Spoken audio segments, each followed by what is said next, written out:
2021년 1월 30일 마지막 주일 일부 예배 드리기 전에 찬양 인도로 황공라 목사님께서 인도해 주시겠습니다.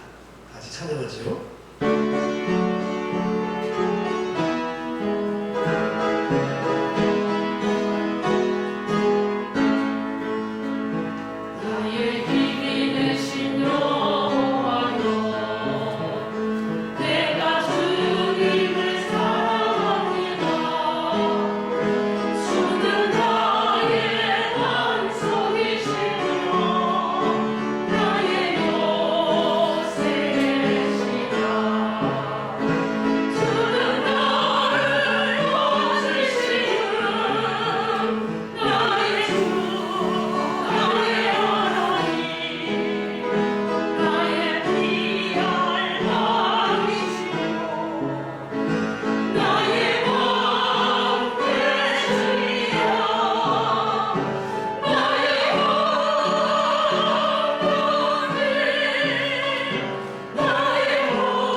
같이 조용한 기도 드리심으로 주일 일부 예배 하나님께 드리겠습니다.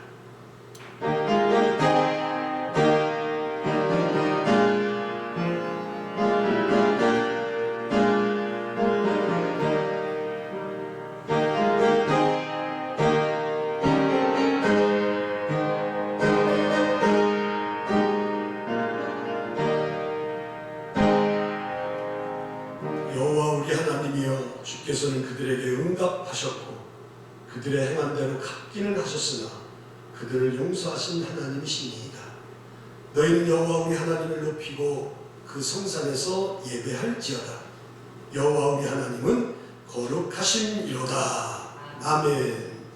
할렐루야. 하나님, 엊그제 새해를 시작한 것 같은데 벌써 한 달을 마치는 오늘 마지막 날, 또 1월 마지막 주일, 복된 주일 맞이해서 저희들 아버지 하나님의 이른 아침에 주의 전을 찾게 하시고 이 시간 하나님이 기뻐하시는 예배 드리려고 합니다. 이 예배 가운데 임재하시는 주님을 예배 드리는 모든 종들이 뜨겁게 만나는 시간 되게 해주시고, 특별히 말씀으로 우리의 심령을 터치해 주셔서 그 말씀으로 내 심령을 돌아보게 하시고 내 믿음을 살펴보게 해주시고, 또 주님을 향한 새로운 마음에 선한 결단을 가질 수 있는 축복의 시간이 될 수 있도록 이제 시작했사오니 마친 시간까지 주 성령께서 함께 하시고 악한 일 뜻하지 않게 하시고 주의 영이 좌정하시고 영광 받으실 줄로 믿사옵고 예수 그리스도의 이름으로 간절히 기도드리옵나이다. 아멘. 365장을 찬송하시다.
시편 100편 교도하겠습니다. 온 땅이여 여호와께 즐거운 찬송을 부를지어다. 기쁨으로 여호와를 섬기며 노래하면서 그 앞에 나갈지어다. 여호와가 우리 하나님이신 줄 너희가 알지어다. 그는 우리를 지으시며 우리는 그의 것이니 그의 백성이요 그의 기르시는 양으로다. 감사함으로 그의 문에 들어가며 찬송함으로 그의 궁정에 들어가서 그에게 감사하며 그의 이름을 송축할지어다. 여호와는 선하시니 그 인자하심이 영원하고 다같이 그의 성실하심이 대대에 이르리로다. 아멘. 우리 사도신경으로 신앙 고백하지요. 나는 전능하신 아버지 하나님 천지의 창조주를 믿습니다. 나는 그의 유일하신 아들 우리 주 예수 그리스도를 믿습니다. 그는 성령으로 잉태되어 동정녀 마리아에게서 나시고 본디오 빌라도에게 고난을 받아 십자가에 못 박혀 죽으시고 장사된 지 사흘 만에 죽은 자 가운데서 다시 살아나셨으며 하늘에 오르시어 전능하신 아버지 하나님 우편에 앉아 계시다가 거기로부터 살아있는 자와 죽은 자를 심판하러 오십니다. 나는 성령을 믿으며 거룩한 공교회와 성도의 교제와 죄를 용서받는 것과 몸의 부활과 영생을 믿습니다. 아멘. 영광송 일자지요.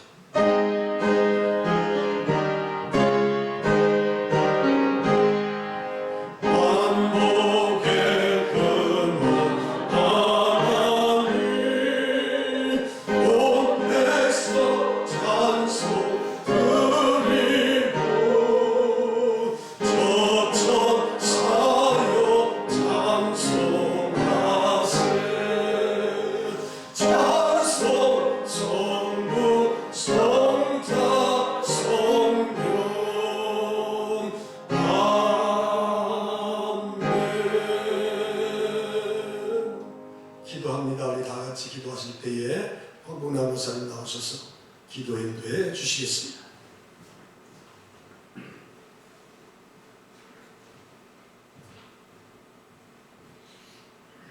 전능하시고 사랑이 많으신 하나님 감사를 드립니다. 오전 일찍부터 주님 주의 날 이렇게 주님 앞에 나올 수 있어서 아버지 그리고 또 예배를 드릴 수 있어서 정말 감사를 드립니다. 우리의 삶 속에서 예기치 않는 여러 가지 환경들이 있지만 그러나 그 속에서도 하나님 우리는 하나님의 뜻을 찾으려고 아버지 하나님 애쓰며 아버지 그 뜻이 무엇인가를 깨달아 우리는 좀 더 주님 앞에 나아가기를 원하옵나이다. 하나님 아버지 또 우리 일주일 동안 이렇게 살아가는 동안에 아버지 하나님 우리의 삶 속에서 분주하게 아버지 살았습니다. 하나님을 우리 마음속에 두고 내 안에 주님이 모신다고 하였지만 때로는 나의 생각, 나의 아버지 계획, 아버지 나의 욕심 때문에 아버지를 아프게 한 적이 얼마나 많은지 모르겠습니다. 하나님 이 모든 것들을 용서하여 주시옵시고 이 시간에 주님 앞에 나왔사오니 아버지 하나님 우리의 몸과 마음을 주님 앞에 드려질 수 있는 시간 되게 하여 주시옵소서. 그래서 이 온전한 예배가 성령이 함께하는 아버지 그래서 내 안에 정말 그리스도가 사는 아버지 하나님 그러한 예배가 될 수 있도록 하나님 역사하여 주시옵소서. 아버지 하나님 일찍부터 이렇게 이 지방에 아버지 하나님 우리 금산교회로 서주셨사옵고 아버지 하나님께서는 이 금산교회를 통하여서 무엇인가 주님의 뜻을 아버지 하나님 이루려고 하시는 그 계획이 있사오니 부족한 저희들 주님 앞에 그 뜻을 하려 알게 하시고 아버지 하나님 정말 나가서 아버지 듣든지 아니 듣든지 아버지 하나님 그들에게 전할 수 있는 그러한 우리의 그 교회가 될 수 있도록 하나님 도와주시옵소서. 그래서 우리 교회는 아버지 하나님 전도하는 교회, 전도가 되는 교회라고 아버지 하나님 자칭 우리가 그렇게 주님 앞에 감사를 드리고 살아가고 있습니다. 하나님 그럴 때 주님 앞에 아버지 하나님 우리가 그 상상하지 못했던 아버지 하나님 성도들이 이곳을 채울 수 있도록 하나님 도와주시며 또한 이렇게 또 일부 예배로 아버지 정하여 드리고 있사오니 하나님 아버지 올해는 이 자리가 차고 넘칠 수 있도록 하나님 역사하여 주시옵소서. 그래서 아버지 하나님 근동에 아버지 죽어가는 많은 심령들이 아직도 많아 아버지 안타까이 여기며 아버지 그들을 위해 전도할 수 있도록 하나님 우리는 나가서 전할 수 있는 그러한 교회가 될 수 있도록 하나님 도와주시옵소서. 그래서 이 사명을 감당할 수 있는 그러한 교회 되게 하여 주시기를 원합니다. 아버지 그로 인하여서 목사님 아버지 올해도 많은 교회 아버지 목표를 세우고 계획을 세웠사오니 아버지 하나님 우리의 힘으로는 할 수 없으나 하나님께서 함께 하시고 아버지의 일이기 때문에 아버지 하나님 그 모든 것들을 주관하시는 목사님을 통해서 또 아버지 이루어나갈 줄 믿사옵나이다. 우리 온 성도들은 아버지 하나님 순종하며 아버지 하나님 목사님 말씀대로 따라가며 기도하고 서로 중보하며 아버지 나갈 수 있는 그런 은혜가 있게 하여 주시기를 원하옵나이다. 그래서 사람들이 보기에도 아버지 하나님 은혜가 넘치는 교회, 서로 사랑하는 교회가 될 수 있도록 역사하여 주시고 이 말세에 보기 드문 교회가 될 수 있어서 하나님 앞에 정말 기쁨으로 충성된 종들의 모습을 다 보여드릴 수 있는 그러한 아버지 사명 있는 교회가 될 수 있도록 하나님 도와주시옵소서. 그러기 위해서는 우리 각 사람들에게 아버지 하나님 믿음을 허락하여 주시고 아버지 풍랑이로 걸어오라고 한 아버지의 말씀대로 아버지 하나님 두려워하지 아니하고 나갈 수 있는 그러한 우리들이 될 수 있도록 하나님 도와주시고 우리 온 성도들의 또 생활도 주님께서 지켜주시사 하나님의 믿음으로 아버지 하나님 나갈 수 있는 그러한 성령이 충만한 교회 될 수 있도록 역사하여 주시옵소서. 이 예배도 받아 주관하실 줄 믿고 또 오늘 모든 아버지 하나님 주일날 되어지는 모든 예배들에게 함께 하시는 귀한 은혜가 있기를 원하옵나이다. 모든 말씀을 예수님의 이름으로 기도드렸사옵나이다. 아멘. 하늘에 계신 우리 아버지, 아버지의 이름을 거룩하게 하시며 아버지의 나라가 오게 하시며 아버지의 뜻이 하늘에서와 같이 땅에서 이루어지게 하소서. 오늘 우리에게 일용할 양식을 주시고 우리가 우리에게 잘못한 사람을 용서해 준 것 같이 우리의 죄를 용서해 주시고 우리를 시험에 빠지지 않게 하시고 악에서 구하소서. 나라와 권능과 영광이 영원히 아버지의 것입니다. 아멘.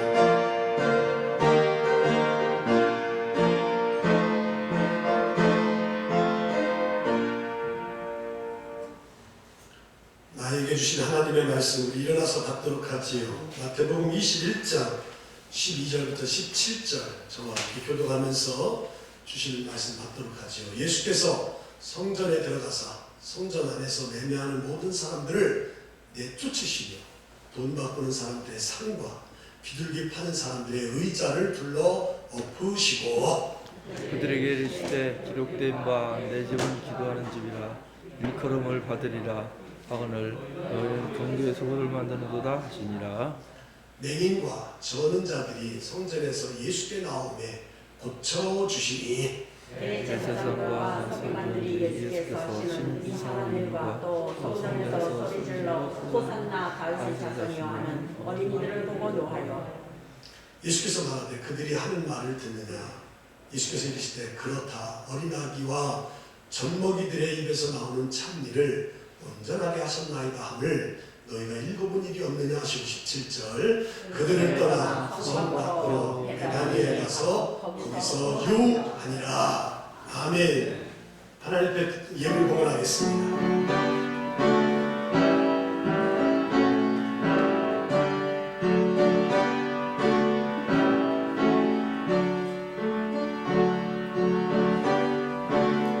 교회 소식 전하겠습니다. 1월달 마지막 주일인데 결심의 달입니다. 여러분들 새해 새로운 결단과 결심을 하셨기 때문에 작심삼일되지 말고 하나님이 나에게 무엇을 주셨나 책임과 사명을 잘 헤아리시고 헤아린 데서 그치지 말고 또 잘 감당하시길 바랍니다. 지금 수도권은 2.5단계가 유지되어 있고 또 좌석수 10% 대면에서 예배가 허용이 됐습니다. 그래서 우리 교회는 이렇게 현장 예배를 17일부터 이렇게 1, 2부 나누고 드리고 있습니다. 안타까운 것은 이런 선교단체나 또 대안학교라든가 이런 데서 방역수칙을 잘 지키지 않아가지고 집단 감염이 많이 생겨서 요즘 확진자가 많이 나오고 있습니다. 모든 다 들어봤겠지만 저는 듣는 가운데서 그들의 공통점이 하나 발견되는데 그런 공통점이 있더라고요. 뭐냐면 우리는 방역수칙을 지키지 않았는데도 하나님이 우리를 코로나 바이러스에 걸리지 않게끔 지켜주셨다. 그런 말을 하더라고요. 조금 맞지는 않는 것 같아요. 지금 국가에서 재난이라는 그런 선포를 해서 국민들에게 재난을 이렇게 맞이해서 돈도 주고 그렇게 방역과 또 철저하게 지금 허리띠를 줄이고 있는데 우리는 앞으로 코로나와 상관이 없다 할 정도로 이렇게 말을 하면서 자기 중심적이고 자기의 치우친 그런 자의적 해석을 하는 그런 무리들을 보면서 야, 참 우리가 욕을 많이 얻어먹고 있구나라는 사실을 생각하게 됐어요. 우리 기독교인들은 지킬 건 또 반드시 지켜주고 또 우리가 해야 될 건 잘 해야 되는데 나는 안 하면서 하나님이 지켜줘서 코로나 바이러스 걸리지 않았다. 지금 걸린 것에 대해서는 우리 상관없다. 하나님이 지켜줄 거다. 그렇게 말을 거세게 말을 하는 거 보면서 참 안타깝다. 그런 얘기를 저는 생각을 해봤어요. 이 모든 사람들이 다 협조를 하고 거기에 적극적으로 참여를 해서 이런 일들이 풀어져 가는 거지 누구 한두 사람의 그런 힘으로 이렇게 해결되는 게 아닙니다. 여러분들 개인이 다 방역을 잘 지키고 그렇게 해야 돼요. 자, 우리 교회는 그래서 주일 새벽기도, 주일 1부, 2부 이렇게 드리고 점심 식사와 주일 3부 예배는 못 드리고 있습니다. 평생 동안 전도하는 대상자 끈을 놓지 마시고 아까 권사님이 기도한 대로 우리 교회는 전도하는 교회, 전도가 되는 교회인데 금년 겨울은 또 지난해 못지않게끔 그냥 가고 있습니다. 또 기회가 주어졌을 때 또 그동안 못한 것을 완성하게 할 수 있도록 하겠습니다. 전도특공대 섬기는 전도, 지역전도, 반찬전도 이것도 지금 못하고 있어요. 비대면 시대 사람들하고 이렇게 어울리지 않는 그런 시대에 집에서 머무는 시간이 많아서 성경 필사를 우리가 로마서, 잠언서, 그 다음에 시편 이거 끝난 다음에 이제 사순절 때는 요한복음을 할 거예요. 요한복음. 여러분들 지금 현재 참여하시는 분이 저까지 포함해서 21명이 하고 있어요. 안 하시는 분들도 늦게라도 책을 구입해서 하시면 그 단계를 마치면 다음 때 함께 교회에서 책 취급해줘요. 그러니까 늦게라도 시작할 수 있도록 하시기 바라고. 매월 첫날 새벽기도 시간에는 제가 축복의 말씀과 또 축복의 안수를 받고 한 달을 시작하는 아주 의미 있는 날이구나. 또 성들이 첫 예물을 드리고 그래서 내일이 일인데 우리가 오늘 주일날 새벽기도 해서 내일 월요일날은 쉬잖아요. 토요일날도 쉬고 그래서 2일날 이렇게 하도록 그렇게 하겠습니다. 축복의 말씀, 또 축복 안수, 첫 예물 드리는 거 2일날 하도록 하겠고요. 내일 기업 감사 예배는 정각 그 시간에 하도록 그렇게 하겠습니다. 안성지방 지방회가 2월 27일날 이제 새물교회에서 있는데 비대면으로 할지 대면으로 할지 아직 공문을 못 받아서 오는 대로 연락드리도록 하겠습니다. 이번 주 금요기도에는 자비수비 주간에서 드리고요. 임원원 신예배, 선교원 신예배, 연초예배가 지금 하는데 코로나 때문에 지금 오예배를 못 드리기 때문에 못하고 있어요. 조만간에 하도록 그렇게 하겠습니다. 강단미화 신청 오늘까지 해주시고요. 충계축복 대신방 그 다음에 3월 8일부터 4월 3일까지 사순절 40일이 아니라 27일 동안 특별 새벽기도를 할 겁니다. 기도의 자리에 못 나오신 분들 이런 기회를 통해서 나오셔서 기도하시고 끈을 놓지 말고 계속 해주시기 바라는데 요거에 대한 세부적이고 구체적인 사항은 다음 주에 돌아오는 주일에 유인물로 제가 싹 나눠드리도록 그렇게 하겠습니다. 기업신방 감사의 매일 이성춘 원사님, 이옥선 원사님 연말정산에 필요한 기부금 명세에서 거의 한 25분이 발급하는데 한 23분이 발급해갔어요. 2분 정도 남았는데 언제든지 신청하시면 제가 발급해드리도록 그렇게 하겠습니다. 새 기도 제목 제출하지 못한 성도님들 내가 세보니까 8분 있어요. 8분. 이름도 내가 다 적어놨어요. 그러니까 새 기도 제목 꼭 내줄 수 있도록 그렇게 해주시기 바랍니다.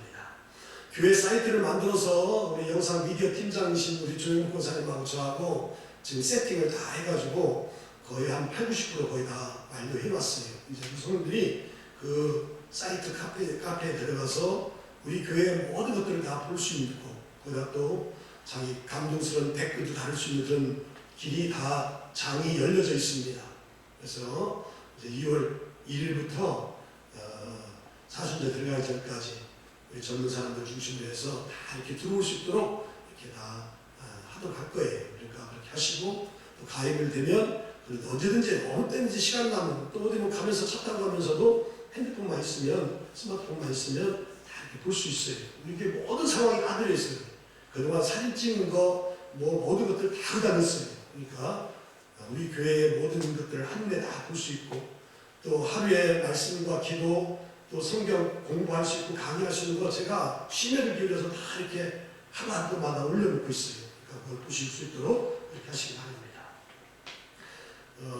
금년에 선교여행 1월달, 2월달 못 가고요. 다음에 주일 오늘 2부 예배 끝난 다음에 우리 관리부장님은 교회 지금 내가 신경 쓸 곳이 한 서너 가운데 생겼어요. 거기 말씀드릴 거니까 잘 좀 이렇게 관리해 주시고, 밖에 있는 성탄 추리 아직 못 됐습니다. 다 제거해서 내년에 또 쓸 수 있도록 이렇게 해주시기 바랍니다. 기도하지요. 하나님, 저희들 주의 전을 찾을 때에 몸만 오지 아니하고 빈손으로 오지 아니하고 하나님께서 주신 거, 어려운 때에 하나님께서 주신 거 믿음으로, 마음으로, 정성으로 또 주님을 사랑하는 마음을 가득 담아서 구별했습니다. 먼저 10의 1조 드렸습니다. 아버지 하나님, 어려운 때에도 10의 1조를 드릴 수 있도록 허락하시는 애가 너무 크고 감사해서 아버지 하나님, 주님의 것을 구별한 성도에게 하늘 문을 더 여시고 또 마르지 않는 하나님의 복을 주시되 하늘의 신령한 복과 땅의 기름진 복을 허락하여 주셔서 이 어려운 시대에 하나님의 것을 드리고도 더 넘치도록 하나님이 주시는, 채워주시는 그런 복을 받고 살아가는 온 성도들 다 되게 하여 주옵소서. 살면서 나의 수고와 노력으로는 안 되고 하나님이 부어주셔야만이 우리가 살아갈 수 있음을 절실히 깨달은 저희들, 그 고백을 다 받아들인 모든 성도들을 하나님께서 다 받으시고 하나님의 것을 구별한 자답게 생활로도 믿음 생활로도 영적으로도 그렇게 살 뿐만 아니라 또 하나님이 구별된 복을 허락하여 주셔서 더 그 은혜의 풍성함으로 살아가는 온 성도들 다 되게 하여 주옵소서. 이 땅을 또 살아갈 때 하나님께서 아버지의 현실을 바라보면 감사할 일들이 별로 없는데 또 이렇게 이런저런 일로 인해서 하나님이 앞서 행하시고 또 도우셔서 감사할 일을 일어나게 해주시고 또 감사의 마음으로만 머물지 않게 하시고 감사의 구체적인 제목을 다 드리는 귀한 손길들 하나님이 다 받으시고 감사하는 손들에게 더 감사할 일들이 여기저기 도처에서 많이 생겨나게 하여 주셔서 정말 감사할 때에 풍성하게 넘치도록 감사의 거리를 만들어주시는 그 하나님을 더 감사할 수 있는 저희들 다 되게 하여 주옵소서. 오늘도 주일헌금으로 또 일천번제로 성미로 속회 예물로 또 선교 예물로 신방 감사로 다 드렸습니다. 동일하게 받으시고 물질 있는 것에 마음이 있다고 하신 말씀 그대로 저 물질 속에 모든 것이 다 담겨져 있사오니 물질만 받지 마시고 물질을 가져온 성들의 마음을 다 헤아리셔서 받으셔서 하나님께서 어려울 때에 더 주의 복으로 넘치도록 부어주시고 채워주셔서 올 한해는 물질 때문에 어려움이 더 가중되지 않도록 하나님께서 이모저모로 채워주시는 역사가 넘쳐나게 하여 주옵소서. 오늘 아버지 하나님여, 마태복음 지난주에 이어서 선포되는 주의 말씀에 귀를 기울이려고 합니다. 내 집은 기도하는 집이다. 주님이 말씀하신 이 말씀을 오늘 생명의 양식으로 받는 저희들 다 되게 하여 주옵소서. 전하는 자, 듣는 자가 큰 은혜의 시간만 되어 하나님께 영광 크게 돌릴 줄 믿사옵고 예수 그리스도의 이름으로 간절히 축복하며 기도드리옵나이다. 아멘. 할렐루야. 우리 옆 사람하고 한번 인사하시죠. 한 주일 동안도 평안하셨습니까? 잘 지내셨습니까? 큰 은혜 받으시기 바랍니다. 저는 지난주에 마태복음 21장, 자 오늘 이제 마태복음 이제 21장 12절부터 17절, 그 다음에 마태복음 25장까지면 한 5번 내지 6번 정도 제가 마태복음 강해를 하고 이제 마태복음 마치려고 합니다. 그리고 이제 시편을 1편부터 매 시간 한 편을 가지고 말씀을 나누는 시간을 갖도록 할 거예요. 지난주에는 우리가 마태복음 21장 1절부터 11절 말씀 속에서 낙이 타고 가신 예수님께서 낙이 타고 예루살렘에 들어가는데 왕으로 가는 게 아니라 십자가에 죽으시려고 한다. 이미 제자들에게 3번의 말씀을 나눴죠. 얘기를 했죠. 그리고 낙이 타고 예루살렘에 입성하는 것은 그냥 폼 잡고 가는 것이 아니라 예수님 오시기 전에 490년 전에 스가랴 선지자가 스가랴 9장 9절에 예언한 그 말씀 그대로 낙이 타고 예루살렘에 입성하게 되지. 예루살렘에 입성할 때 예루살렘 성들은 종려나무 가지를 내가지고 길에다 펼쳐놓으면서 호산나, 호산나 하면서 큰 소리로 외쳤지. 그리고 예루살렘 성도들은 예수님이 나귀 타고 예루살렘에 입성할 때에 호산나 호산나라고 외쳤는데 그것을 왜 호산나라고 왜 찬양하게 됐는가에 대한 말씀을 지난주에 나눴지. 다윗의 자손이요 찬송하시는 이요 주의 이름으로 오시는 이요 가장 높은 곳에서 호산나라 그런 말씀을 나누고 예루살렘의 성에 들어갔을 때에 성이 조용한 것이 아니라 큰 소동이 일어났었다. 도대체 이게 누구냐? 예, 저 갈릴리 나사렛에서 오신 선지자 예수입니다 라고 말할 정도로 큰 성이 소동이 일어났다는 말씀까지 나눴어요. 자, 오늘 이제 12절부터 17절 말씀 속에서는 내 집은 기도하는 집이다. 아마 우리 성인들은 유교 당시에 가장 치열했던 백마고지 전투를 다 하실 거예요. 군대 갔다 온 사람은 백마고지 전투에 대해서 안 들어본 사람이 없어. 나도 군대 있을 때 수없이 들었어요. 전신교육할 때 비 와가지고 어떤 훈련하다가 중단되고 나면 풀어주는 영상이 뭐냐? 백마고지 전투 싸움이에요. 백마고지는 강원도 천원 북방에 있는 그렇게 높지 않은 395, 저 마이산이 425m인데 395밖에 안 되는 낮은 산이에요. 그 낮은 산을 천원에 그리는 그 낮은 그 백마고지를 그 산을 점령하기 위해서 유교 전쟁 때에 전쟁이 아주 가장 치열했던 1952년 10월 6일부터 15일까지 약 한 10일 동안 천원 북방에 있는 그 백마고지를 쟁탈하기 위해서 뺏기 위해서 열흘 정도 그때 중공이라 했죠. 중공군과 또 한국과 미국이 연합된 이 천원에 있는 부사단이 있죠. 부사단하고 치열한 그런 싸움이 일어났던 것이 바로 백마고지예요. 12차례 빼앗기고 빼앗는 그런 치열한 그런 싸움이 반복되다가 결과적으로는 백마고지를 방어해냈고 지켜냈어요. 그래서 나중에 이 백마고지를 뭐라고 부르게 되냐면 상승백마다 그렇게 불리죠. 그런 어려운 치열한 싸움 끝에 그 성을 지켰다 해가지고 백마고지라고 해요. 우리나라가 1966년도에 베트남 전쟁에 파견을 보낼 때에 그 백마고지 상승백마라고 하는 그 부대가 파견까지 하는 그런 위대한 그런 일들을 감당했어요. 왜 백마고지가 이렇게 치열한 전투가 벌어졌을까? 백마고지는 아까처럼 395밖에 안 되는 작은 산이에요. 근데 왜 거기서 이렇게 그냥 북하고 우리 남사람들, 우리 남하고 미국이 연합한 이 사람들하고 치열한 전쟁이 있냐? 전략에 완전한 요충지였기 때문에 그래요.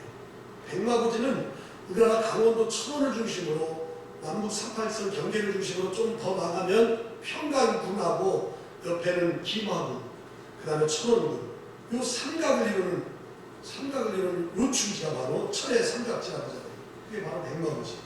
도화산을 타고 천원 신탄위를 거쳐가지고 삼갈래가 나오거든요. 삼갈래 우리 성도 금강산 할 때 금강산 쪽으로 가면 이게 이제 한쪽으로 가는 길이 이게 기마 쪽으로 가죠. 기마군 쪽으로. 그 다음에 이제 원산 함 쪽으로 올라가는 그 길에 이제 바로 천원하고 평강하고 기마 그 삼각지. 여기가 바로 천원 천의 삼각지.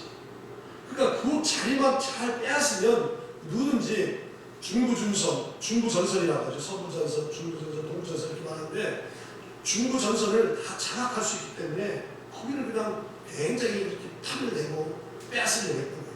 그 치열한 열흘간의 전투 속에서 중공군이 13만 5천 명이 죽었어요. 13,000명이 죽었어요. 13,000. 그리고 우리나라 한국군하고 미군이 거기서 3,500명이 죽었어요. 그 조그만 삼각지, 천의 삼각지에서 13,000명, 3,500명 얼마입니까? 15,000명 죽은 거죠. 그런 얘기를 들으면서 예수님께서 만약에 예루살렘의 다윗의 왕국을 회복하는 정치적인 메시였다라면 예루살렘 성에 들어가신 후에 가장 먼저 어디를 찾아갔을까? 제 생각은 아무래도 메시아 왕이면 헤롯 궁전이나 아니면 필라도의 총독 관저로 아마 찾지 않았을까? 그래서 그 당시에 유대가 이스라엘이 로마의 속국을 받는데 그 속국에서 다 벗어나고 이스라엘의 왕을 재건할 수 있기 때문에 아마 헤롯 왕궁이나 아니면 빌라도 궁전으로 찾아가지 않았을까? 근데 예수님이 나를 타고 예루살렘에 들어가시고 헤롯 궁전이라든가 빌라도 궁전을 가지 아니하고 어딜 갔느냐? 곧바로 성전으로 가셨어. 성전. 왜 성전으로 가셨냐면 예루살렘 성전이 이스라엘 신앙의 중심 센터고 아까 삼각지처럼 영적 요충지이기 때문에 그래요. 예수님께서 이 땅에 세우려는 나라는 세상에 속한 나라가 아니라 하나님의 나라인 줄로 믿습니다. 그래서 예수님은 메시아다. 이 사실은 왕국이나 총독, 관제에서 찾을 수가 있는 것이고 그런 것이 아니라 성전에서만 확인되어야 되는 거예요. 성전에서만. 그래서 성전에서 행하여지는 모든 구약의 모든 제사를 완성하고 하나님과 인간을 화해시키는 메시아적인 사명을 바로 그곳에서 어디에서? 성전에서 드러내고 싶어 했던 거예요.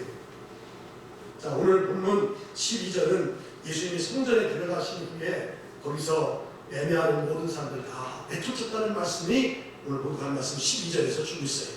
자, 12절을 한번 들어보죠. 예수께서 성전에 들어가사 성전 안에서 매매하는 모든 사람을 내쫓으시며 돈 바꾸는 사람들의 상과 비둘기 파는 사람들의 의자를 불러 엎으시고. 아멘. 아멘. 예수께서 성전에 들어가 보니까 거기 말씀 보고 기도하는 것이 아니라 거룩해야 될 하나님의 성전이 장사꾼들, 매매하는 사람들, 돈 바꾸는 사람들, 비둘기 파는 사람으로 가득 찼어요. 이걸 보고 예수님은 너무나 화가 났어요. 그래서 매매하는 사람들을 다 내어쫓고 돈 바꾸는 사람들의 상과 비둘기 파는 사람들의 의자를 뒤엎으셨어요. 성경에 이렇게 화나신 분이 또 있을까? 어디에 없어요. 왜 성전에서 장사하는 사람들이 이렇게 자리 잡고 있었던 이유가 뭘까? 도대체 거기서 무엇을 팔았을까? 아마 하나님께 제사 드리기 위한 소나 양이라든가 비둘기라든가 이런 것을 팔았을 테죠. 하나님께 제사를 드리려면 많은 사람들이 먼 곳에서 와야 되는데 재물을 가지고 오려면 많이 힘들잖아요. 쉽지 않잖아요. 그러니까 대제사장이나 제사장들이 돈을 가지고 와서 성전 근처나 성전 안에서 재물을 준비할 수 있도록 편의를 제공한 거예요. 가난한 사람들은 소나 양 대신에 비둘기를 제물로 드리기 때문에 비둘기를 파는 사람도 있을 것이고 또 돈 바꾸는 사람도 있었던 이유도 바로 그거예요. 그 당시에 유대 나라는 로마의 속국이었기 때문에 로마 화폐가 통용되고 있었어요. 그런데 성전세를 낼 때는 로마의 동전을 사용할 수가 없잖아요. 왜냐하면 로마의 동전에는 로마 황제가 새겨졌기 때문에 우상숭배이기 때문에 그 돈을 낼 수가 없는 거예요. 예수님 당시에 이스라엘 백성들이 성전세를 내는데 성전세는 한 사람당 반 세겔씩 내는 거예요. 세겔. 우리가 잘 아는 달란트, 그 다음에 문화, 이거는 게라, 세라, 이거는 이스라엘의 화폐 단위입니다. 우리가 잘 아는 로마의 화폐 단위라는 단위는 넵돈이라든가 고드란트라든가 또 데나리온이라든가 아사리온, 이런 게 로마의 화폐 단위지. 그 다음에 드라크마는 유일하게 헬라 시대의 화폐 단위예요. 그 외에도 여러 가지 성경에 보면 화폐 단위가 많이 나오는데 유대에서 사용되었던 화폐 단위는 게라, 셀라, 또 우리가 잘 아는 달란트, 문화, 이게 화폐 단위예요. 그래서 성전세를 반세겔씩 내는 그런 당시에 그런 일이 있었거든요. 그러니까 세겔을 반세겔씩 내려다 보니까 환전해야 되잖아요. 돈을 바꿔줘야 돼요. 그래서 바꾸는 사람도 있을 것이고 또 그런 사람들을 위해서 편의를 제공했다는 거예요. 이렇게 편의를 제공한 것까지는 좋다 얘기예요. 먼 데서 짐승 끌고 오기 어렵고 로마의 화폐를 이스라엘의 화폐를 바꾸는 것까지 좋은데 그런 과정 속에서 부정이 개입하기 시작했다는 거지. 예를 들면 제도적인 부정이죠. 예를 들면 하나님께 드리는 그런 재물은 흠이 없어야 되는데 집에서 끌고 오다 보면 좋은 그런 재물도 끌고 오다 보면 여기에 부딪히고 저기에 부딪히다 보면 흠이 생기면 안 된다는 거예요. 그런데 제사장과 그 당시에 대제사장과 또 그 사람들은 성전에서 재물을 구입해서 들어오는 것은 무조건 흠이 없는 거다. 이렇게 제도적으로 이렇게 만들어놨다는 거지. 그런 과정 속에서 그렇게 물건을 파는 사람들과의 관계에서 서로 이렇게 밀착을 해가지고 거기서 리베이트를 챙기고 부당 이익을 챙기고 그런 일들이 일어났다는 거예요. 또 돈 바꾸는 사람은 고리대업인데 쉽게 말하면 환율을 조작해가지고 100원 받을 걸 500원을 받다가 이렇게 높게 받아가지고 멀리서 오는 사람들에게 말 그대로 설 대목처럼 대목 보는 일들이 일어났다는 거예요. 많은 학자들에 의하면 돈을 비싸게 줬으면 그 재물이 정말 흠이 없고 깔끔하고 좋아야 되는데 오히려 더 나쁜 재물이었다는 거예요. 그만큼 이렇게 많이 타락했다는 거지.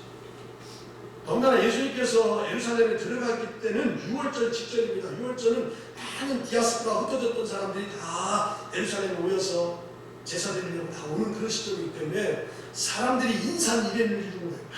많이 모이는 거예요. 그러니까 사람들이 많이 모이니까 물건도 살 것이고 팔 것이고 고리대으로 하는 이렇게 돈 환전도 해주고 그러니까 말 그대로 개목이 되는 거예요. 그 모습을 예수님이 성전에 들어가서 보셨다는 거예요. 세상은 그럴 수가 있지요. 장사꾼들하든가 정치꾼들 그럴 수가 있지.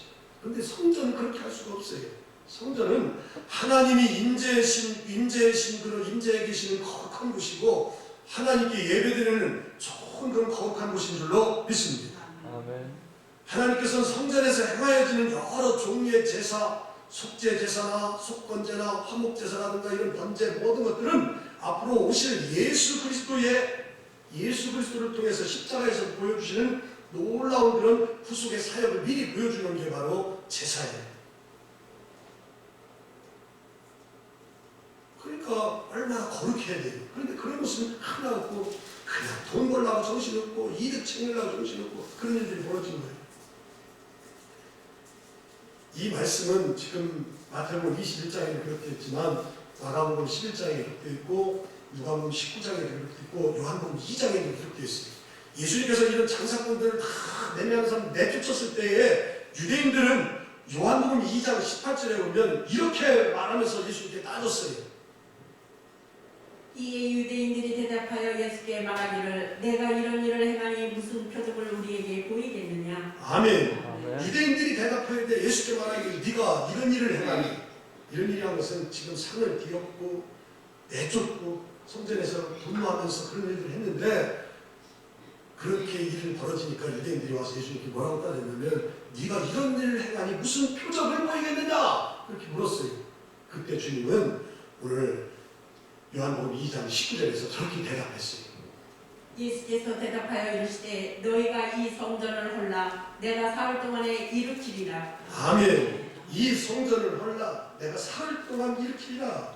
예수님은 자신의 몸이 뭐라고 말하냐 성전이라고 말했어요. 성전은 다시 말해서 예수님의 그림자라 할 수 있고 예수님의 분신이라고 말할 수 있다는 거예요. 그러니 예수님 자신이 성전이라고 했으니 예수님이 얼마나 분신이고 그러니까 거룩해야 돼요. 그리고 하나님을 만나는 그런 죄인들이 회개하는 그런 놀라운 장소가 되어야 하잖아요. 그런데 정작 성전에서 그런 일들은 일어나지 않고 매매하고 멀리서 오는 사람들, 재물 드리러 온 사람들에게 횡포를 부리고 자기 주머니를 채우고 탐욕에 가로차가지고 서로 속이고 속이는 일들이 벌어진 거예요. 그러니 예수님께서 얼마나 화를 냈겠어요. 어떤 흑인이 여행 도중에 때가 되어서 주일날 예배 드리려고 예배당을 찾아갔어요. 근데 때마침 그 예배당이 백인들이 모여서 예배하는 교회였어요. 미국은 남북전쟁 그 전에는 흑인과 백인이 그 차별성이 굉장히 크죠. 그래가지고 이 백인이 여행 도중이니까 이게 뭐 백인이 드리는 교회인지 흑인이 드리는지 아직 못 들어갔던 거예요. 그랬더니 백인들이 모이는 교회에서 많은 사람들이 나와가지고 당신 흑이니까 나가라고 내쫓는 거예요. 그래서 예배 드리러 갔는데 예배를 드리지 못하고 내쫓아서 밖에 나와서 혼자 울고 있었어요.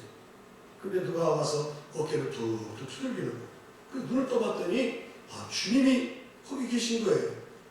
그 주님이 그렇게 울고 있는 흑인한테 물어봅니다. 너 왜 이렇게 울고 있느냐? 왜 이렇게 슬프게 울고 있느냐? 그렇게 물었더니 그 사람이 내가 지금 여행 중에 때가 되어서 예배를 드리려고 흑인인지 백인인지 교회들 모여서 드리는지 물론 그냥 들어왔는데 흑인이라는 그런 이유 때문에 지금 이렇게 쫓겨나서 지금 나왔다.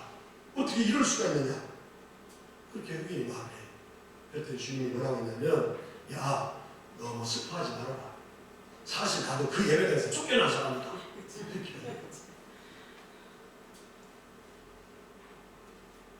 예배의 주인공이 누구십니까? 우리예요? 예수님이에요. 예수님이잖아요. 할렐루야. 근데 예수님이 보이지 않고 또 기도하는 자들은 보이지 않고 장사꾼들만 주의 행사를 하고 있었던 거예요. 그래서 예수님이 보자마자 성전에 들어가서 그 장사꾼을 다 내쫓고 돈 먹고 온 사람들의 그런 상을 다 엎으신 거예요. 요한복음 아까 2장에서 똑같이 기록되는 2장 15절에 보면 예수님께서 노끈으로 채찍을 만들었다. 오늘 마태복음에 그런 말씀이 없어요. 그래서 양이나 소나 그냥 노끈이나 채찍을 만들어서 뒷방댕이를 툭툭 치면서 다 내쫓았다는 거예요. 얼마나 주님의 그 아주 성난 그런 화난 모습을 한번 상상을 해봐요. 예수님께서 이렇게 공생의 기간 동안에 화를 내시고 폭력까지 노끈으로 채찍을 만들어서 때리면서 이런 일은 단 한 번도 없었어요. 그러니까 예수님께서 그런 일들을 하니까 예수님을 따랐던 많은 사람들 또 거기에 같이 다녔던 제자들은 이런 예수님의 이런 모습에 깜짝 놀랐어요. 어떻게 이렇게 화를 낼까? 예수님 어떻게 이렇게 평생에 안 하던 일을 하실까? 이렇게 의아하게 생각했다는 거예요. 그런데 성도님들, 오늘 우리 시대의 교회가 어떨까요? 주님이 보시면 분노내는 일이 없을까? 요즘 한국의 교회의 미래에 대한 그런 비판적인 그런 시각으로 보는 학자들이 많이 있습니다. 한국교회가 예루살렘 그런 성전처럼 교회의 본질을 잃어가고 타락의 길을 걷기 때문에 부정적으로 보는 시각이 많아요. 지금 우리가 2021년대를 살아가는데 1960년대, 70년대 그때 당시에는 저 사람이 예수 믿는 사람이다.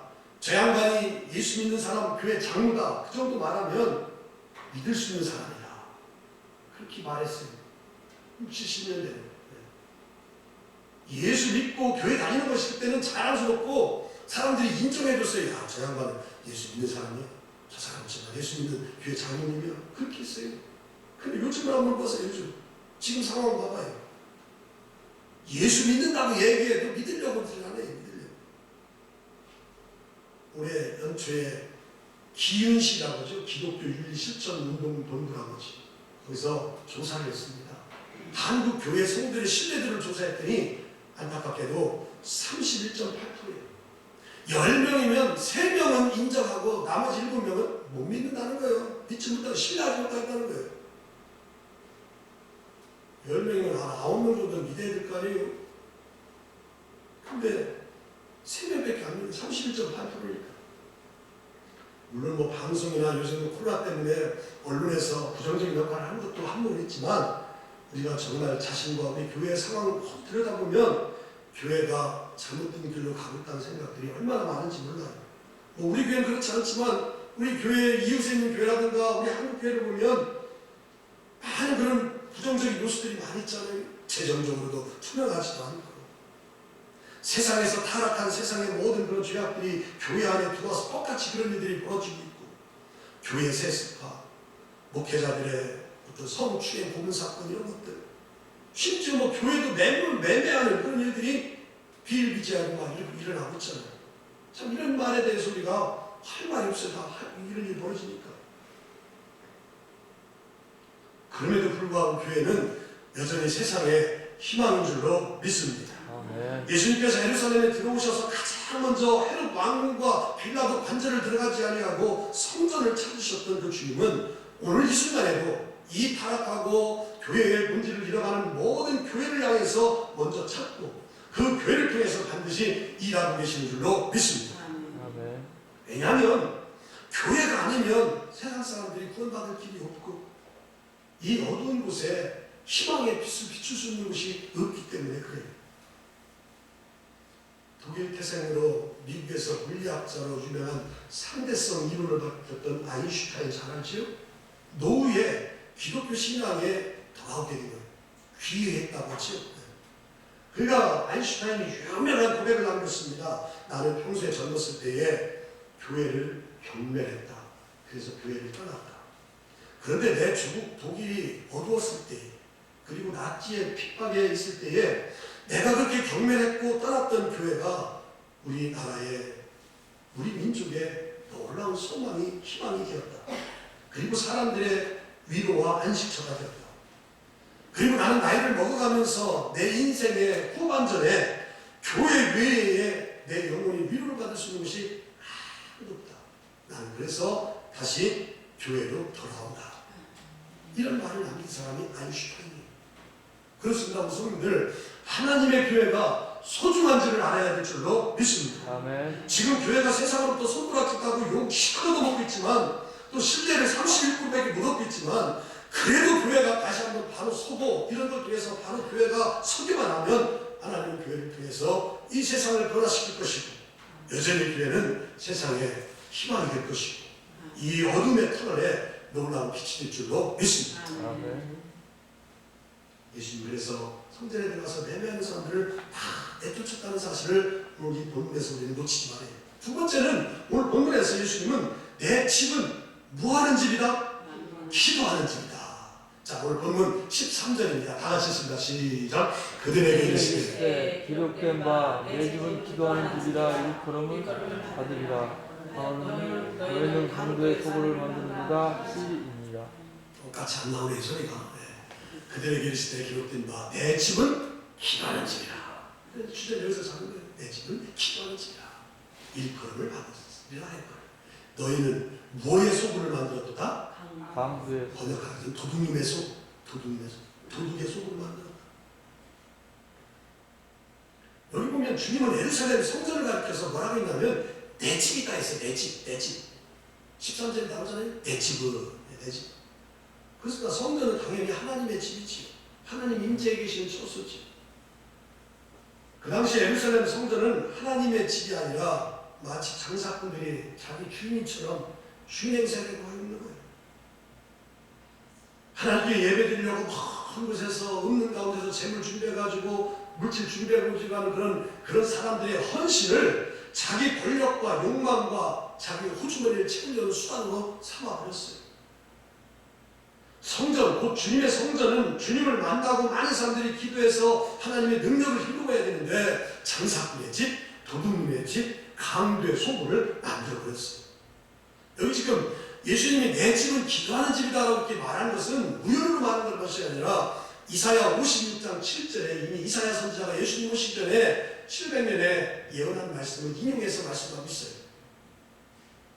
내가 곧 그들의 나의 성산으로 인도하여 기도하는 내 집에서 그들을 기쁘게 할 것이며 그들의 번제와 시샘을 나의 제단에서 기꺼이 받게 되리니 이는 내 집은 만민이 기도하는 집이라 일컬음이 될 것임이니라. 아멘. 나오지? 이는 내 집은 만민이 기도하는 집이다. 이사야 선지자가 예언하는 것을 가지고 지금 강도의 소굴을 만든 매매하는 장사꾼들, 욕망을 채우는 사람들에게 말하고 있어요. 그 다음에 너희가 강도의 소굴을 만든다. 이 말씀은 에레미야 선지자가 에레미야 7장 11절에 말씀한 것을 예수님 인용해서 말씀하고 있어요. 내 이름으로 일컬음을 받는 이 집이 너희 눈에는 도둑의 소굴로 보이느냐? 보라, 나 곧 내가 그것을 보았노라. 여호와의 말씀이니라. 아멘. 너희 눈에는 도둑의 소굴로 보느냐? 이사야 선지자 예언, 에레미야 선지자의 예언을 가지고 예수님이 말씀하셨어요. 그런 말씀을 인용하면서 성전이 어떤 곳이어야 되고 성전이 왜 이렇게 되느냐, 왜 이렇게 되느냐를 지금 예수님이 꼬집어서 말하면서 화를 내셨어요. 그렇습니다. 누가 뭐라 해도 하나님의 성전은 강도의 소굴이 아니라 기도하는 집이어야 될 줄로 믿습니다. 아멘. 예수님께서 내 집은 기도하는 집이라. 이게 도대체 무슨 뜻일까? 교회의 본질은 뭐에 있느냐? 기도에 있는 거예요. 기도에. 진짜 교회인지를 결정하는 건 뭐냐? 기도인 줄로 믿습니다.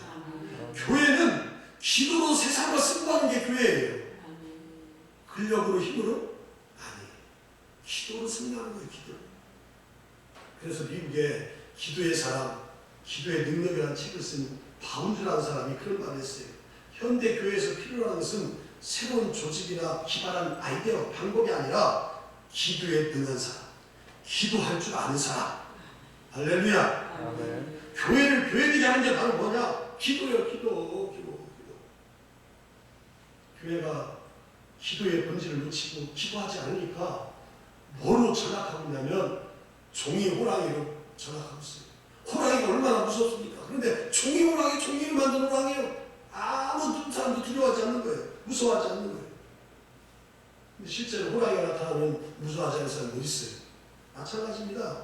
교회가 기도하면 교회는 종이 호랑이에서 진짜 호랑이로 변할 줄로 믿습니다.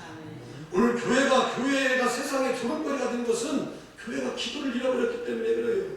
기도를 잃어버려가기 때문에. 교회마다 기도의 불이 너무 꺼져 있어요. 기도의 자리가 너무 비어있고 기도의 시간이 너무 교회에서 줄어가고 있는 거예요. 정말 안타까운 일이에요. 그래도 우리 교회는 금요 기도하잖아요. 할렐루야. 아멘. 근데 이런 게 안 나와. 제일 가까워도 안 나와. 오늘 우리 시대의 교회가 힘을 잃어가는 것을 가만히 보면 기도하지 않기 때문에 그래요. 마귀는 우리가 어떻게 해서라도 기도하지 못하도록 우리를 방해하고 유혹해요. 기도 대신에 물질적인 안정을 주고 기도 대신에 재밌고 즐거운 일에 빠지게 하고 나태에 빠지게 하고 세상 사람들과 어울리는 일에 빠지게 하고 그게 다 뭐냐? 기도 못하게 사탄이 방해하고 마귀가 방해하는 거예요. 세상에 그런 꿀송이 같은 거 그런 거 달콤한 거 이런 걸 가지고 우리에게 다가와서 거기에 만족을 주게 하다 보니까 기도하지 못하는 거예요. 우리 성들 속지 말아야 돼요. 속지 말아야 돼요. 아무리 바빠도 기도해야 되고 아무리 피곤해도 새벽에 일어나야 될 줄로 믿습니다. 집안이 평안하고 애들이 잘 되고 자녀가 잘 되고 돈 버는 일이 많고 그래도 기도해야 돼요. 왜냐하면 기도를 대신할 수 있는 것은 이 세상에 아무도 없기 때문에 그래요. 오늘 우리 주님은 에르사렘 성전이 기도하는 집이 아니라 강도의 소굴이 되는 것을 도둑의 소굴이 되는 것을 안타깝게 여기셨어요. 오늘 본문에 보면 이런 매매하는 장사꾼들을 다 내쫓은 다음에 오늘 본문 14절에 보면 맹인, 전자들을 고쳐줬다는 말씀이 오늘 본문한 말씀 14절 본문에서 말하고 있어요. 또 저 찬양이 떴나? 14절 맹인과 저는 자들이 성전에서 예수께 나오매 고쳐주시니 아멘. 원래 몸에 장애 가진 사람 성전에 들어갈 수가 없어요.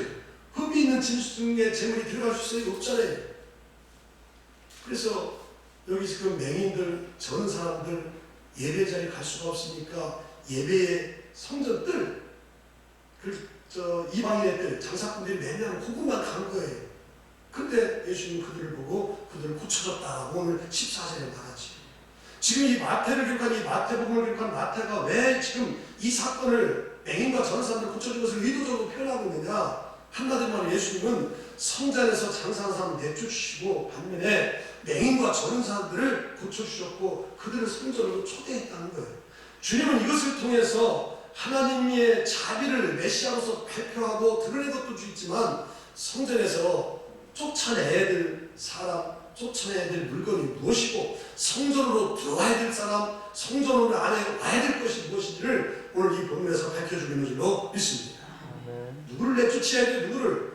장사하는 사람, 자기 이익을 채우는 사람, 호주머니 배불리게 하는 사람들, 세상에 온갖 욕망 이런 죄악들을 가득 찬 사람들을 내쫓아야 돼.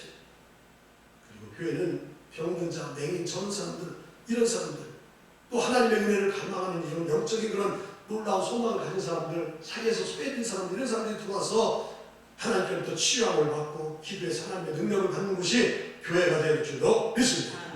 난 이 말씀을 준비하면서 우리 교회가 이런 교회가 됐으면 참 좋겠다 생각해졌어.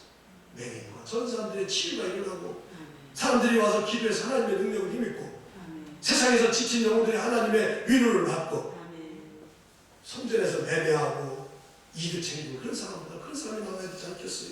자, 오늘 마지막으로 15절에 보면 어린이들과 젊은이들이 나오는 찬양을 온전하게 하셨다는 말씀이 15절에서 소개하고 있습니다. 대제사장들과 서기관들이 예수께서 하시는 이상한 일과 또 성전에서 소리질러 호산나 다윗의 자손이여 하는 어린이들을 보고 놓아요. 아멘. 대제사장과 서기관들은 예수님이 이런 행하는 이상한 일과 예수님께서 행하신 이상한 일과 어린아이들이 소리지르는 일을 가지고 15절 끝에 보니까 노했다. 노했다는 것은 예수님처럼 화냈다는 거예요. 오늘 본문 자세히 말씀하지는 않지만 예수님께서 장사꾼들을 다 내쫓으시고 맹인과 전사를 고치셨을 때에 성전 안에서 호산나 다윗의 자손이여 자 이분이 메시아구나 하면서 어린이들이 막 찬양했다는 거예요. 예수님께서 예루살렘에 들어올 때에 호산나 외쳤던 그 종려나무 가지를 베고 길에 펴고 호산나 다윗의 자손이여 외쳤던 그 찬양이 오늘 맹인과 전사를 고쳤을 때에 어린이들의 입에 통해서 찬양이 막 일어났어요. 그런데 대제사장과 서기관들은 주께서 행하신 이상한 일, 이렇게 소리지르는 일, 이런 걸 보고 노했다 그랬어요. 그러면서 오늘 본독한 말씀 16절에 보니까 시작하는 말이 대제사장 예수께서 말하되 그들이 하는 말을 듣느냐, 예수께 말하되 그들이 하는 말을 듣느냐, 그렇게 반응을 해요. 그때 예수님께서 시편 8편 2절 말씀을 근거로 해서 오늘 16절 말씀을 주고 있어요. 자, 먼저 시편 8편 2절. 주의 대접으로 말미암아 어린아이들과 젖먹이들의 입으로 권능을 세우시며 이는 원수들과 보복자들을 잠잠하게 하려 하심이니이다. 아멘. 16절 보니까, 본문 16절 보니까 예수께 말하되 그들이 하는 말을 듣느냐, 예수께서 이르시되 그렇다. 어린아이와 젖먹이들의 입에서 나오는 찬미를 온전하게 하셨나이다 함을 너희가 읽어본 일이 없느냐 하시고, 한마디로 말하면 어린아이들과 젖먹이들의 입에서 나오는 찬양이 합당하다 그렇게 말했어요. 왜냐하면 예수님은 자신이 그런 찬미를 받기에 합당하신 분이고 다윗의 자손 메시아로서 하나님의 아들이라는 사실을 명확하게 지금 말씀하고 있는 거예요. 어떻게 보면 지금 대제사장과 서기관들이 예수님을 찬미하고 찬양하고 그렇게 해야 되는데 그들은 노하고 화를 내고 이상한 일과 예수님 어린아이들이 젖먹이들이 찬양하는 것에 대해서 분노하고 오히려 어린아이들이 지금 찬양하는 것에 대해서 합당하게 여기지 않는 모습을 보게 되잖아요. 이 사람들은 눈이 떴어도 맹인처럼 알아보지 못했어요. 우리 주님은 마땅히 찬양을 받으실 분이고 바로 그분이 그리스도시고 하나님의 아들이에요. 그런데 대제사장과 서기관들은 또 어른들은 찬미하지 않고 젖먹이와 어린아이를 통해서 예수님을 칭송을 받도록 찬미했다는 거예요. 자, 이 말씀은 우리가 잘 아는 누가복음 11장 40절에 보면 만약에 이렇게 찬미하지 못하게 한다면 모델이 소리질 거라고 말씀하는데 저렇게 말씀하고 있어요. 대답하여 이르시되 내가 너희에게 말하노니 만일 이 사람들이 침묵하면 돌들이 소리 지르리라 하시니라. 아멘. 돌들이 소리 지를 거다. 누구도 그걸 막지 못한다는 거지. 바리새인들이 예수님께 가서 제자들도 책망해달라고 했더니 야, 걔를 책망하면 돌들이 소리 질 거다. 자, 말씀 맞춰야 되겠어요. 예수님이 예루살렘에 들어가셔서 가장 먼저 성전을 찾으셨고 그리고 성전을 정결케 했어요. 왜냐하면 주님의 관심의 최고는 성전, 교회이기 때문에 그래요.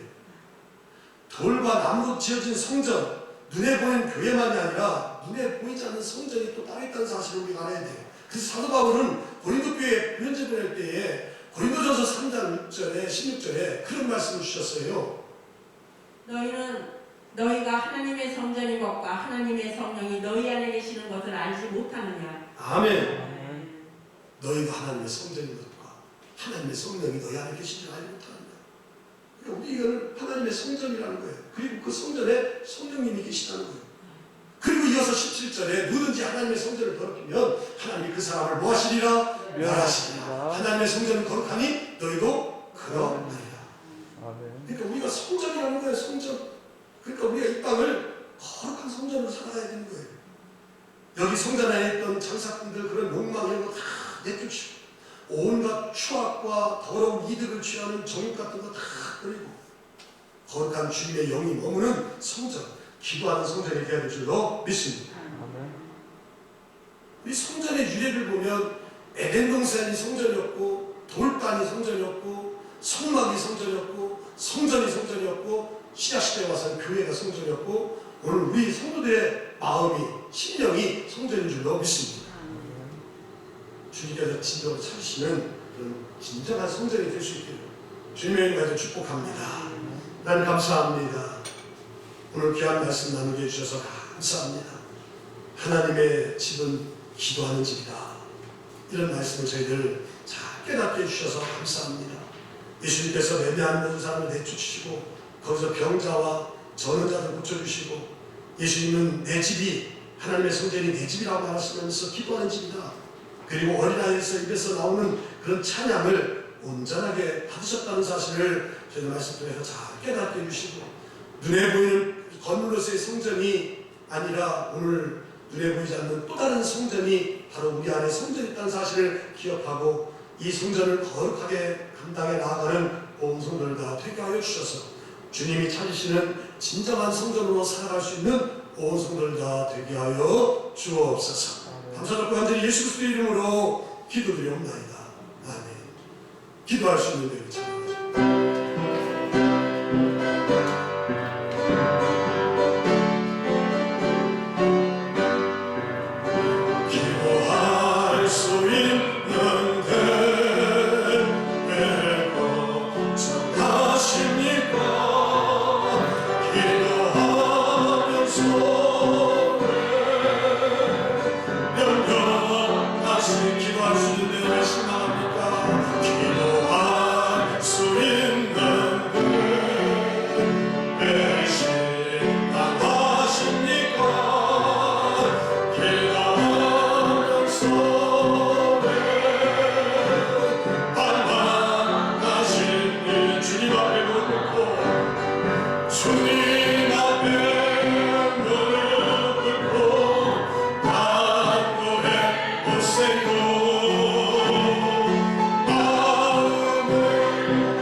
실제의 삶을 돌아보면 저는 그렇지 않은 것 같습니다. 하나님 우리에게 주신 사랑이 얼마나 크고 많은데 넘치는데 그것도 부족해서 아버지 하나님 사람들 찾아가고 환경과 조건을 의지하려고 몸부림쳤던 우리들 아버지 하나님 오늘 저희들 찬양하면서 우리의 심령을 돌아보게 해주시고 기도할 수 있는 성도의 무기가 있는데 그것을 잘 활용하지 못하고 하나님의 자녀로서 잘 감당해 나가는데 하나님의 자녀로 살지 못하고 아버지 저희들 살아왔던 모든 우리의 추악한 모든 죄악들을 다 십자가로 소멸시켜 주셔서 이제 실망하지 않게 하고 염려하지 않게 하시고 방황하지 않게 하시고 더 하나님을 찾고 기도하고 또 간구하게 하여 주셔서 이 모든 어려운 때에 더 하나님의 큰 은혜를 입게 하여 주시고 이 코로나 시기를 통해서 반드시 내가 기도해야 될 사람인 것을 깨닫게 하여 주시고 감당해 나가는 온 성도들 다 되게 하여 주옵소서. 코로나로 인해서 어려운 시기를 저희들 계속해서 보내고 있습니다. 아버지 하나님 이제 우리가 견디게 하시고 또 극복해 나아가게 하시고 믿음이 있기에 다 모든 것을 대처해 나아가는 저희들 다 되게 하여 주셔서 어려운 터널을 잘 믿음으로 극복하고 감당해서 이제 아버지 하나님 모든 것들을 회복의 때에 저희들 풍성히 입을 수 있는 저희들 다 되게 하여 주옵소서. 우리의 연약한 질고도 하나님께서 만져주시고 고쳐주셔서 강건케 하시고 건강하게 하여 주셔서 주신 건강 가지고 마음껏 주의 일하며 또 하나님의 일을 감당해 나아가는 온 성도를 다 되게 하여 주옵소서. 마음의 소원 기도의 제목도 하나님께서 다 시험에 저희들 기도하고 토로하며 하나님께 간구할 때에 하나님 다 응답해 주셔서 모든 것을 기도보다 앞서지 않게 하시고 기도하며 모든 것을 해결해 나가는 저희들 다 되게 하시며 기도로 답을 찾아가는 귀한 우리 다 되게 하여 주옵소서. 우리들에게 아버지 하나님이여 천하보다도 귀한 영혼을 붙여주셔서 나를 통해서 구원하시려고 하시니 감사합니다. 올 한해 아버지 전도하기 어려운 때를 맞이했는데 그래도 우리가 지고 있는 또 우리가 가지고 있는 복음을 낙파를 불게 하여 주셔서 많은 신령들이 이 복음으로 인하여 능력으로 인하여 다 돌아오게 하시고 나와 같이 구원받아 천국 백성으로 살아가는 귀한 성도 될 수 있도록 기회가 주어졌을 때에 또 일할 수 있을 때에 최선을 다해서 아버지 저를 감당해 나가는 온 성도를 다 되게 하여 주옵소서. 이제는 우리 주 예수 그리스도의 구속의 은혜와 하나님 아버지의 놀라우신 사랑하심과 성령님의 감화 교통 역사 인도 충만하신 은혜가 1월 마지막 주일을 맞이해서 이른 아침에 귀한 전에 나와서 예배하고 찬양하고 또 주신 말씀 마음 심기에 새기고 하나님이 허락하신 가정으로 돌아가는 모든 성도들 머리머리 위에 이제부터 영원토록 함께 하시옵기를 간절히 축원하옵나이다.